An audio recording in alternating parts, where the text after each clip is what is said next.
누군가와 싸우거나 무례한 사람들을 만나고 나서 돌아와서도 화가 풀리지 않을 때는 어떻게 해야 할까요? 그냥 잊어버리도록 노력하거나 그 사람은 대체 왜 그랬을까 고민하거나 긍정적으로 생각해보자 하면서 화를 가라앉히려 노력해본 경험은 다들 있으실 겁니다. 그렇다면 화가 났을 때 실제로 가장 효과적인 대처 방법은 무엇일까요? 2012년 3명의 심리학자들은 이것을 알아보기 위해 연구를 진행하였습니다.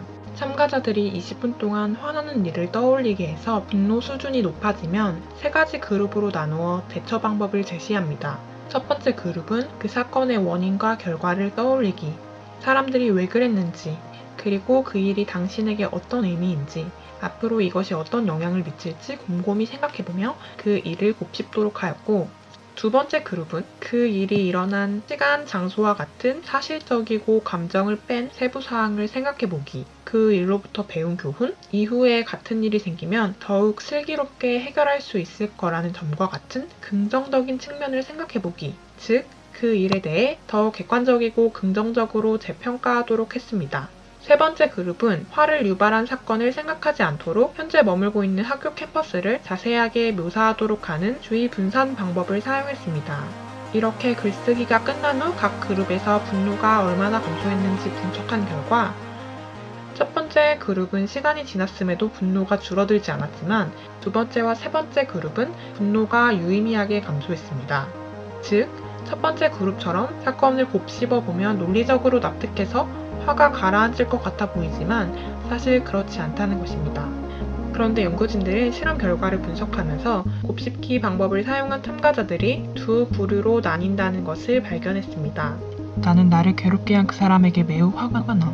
난 아마 이 원한을 평생 가지고 갈 거야. 처럼 감정적인 방식으로 기억을 떠올린 사람들은 그 사람 그때 아마 마음이 불안정했거나 아니면 단지 배려가 부족했던 거야 처럼 조금 거리를 두고 정보에 초점을 맞추었던 사람들보다 분노 수준이 훨씬 높았습니다. 즉, 화가 났을 때는 감정적으로 그 일을 곱씹기보다 딴 생각으로 주의를 돌리거나 긍정적이고 객관적으로 재평가하기, 제3자의 관점으로 바라보기가 도움이 된다는 것입니다.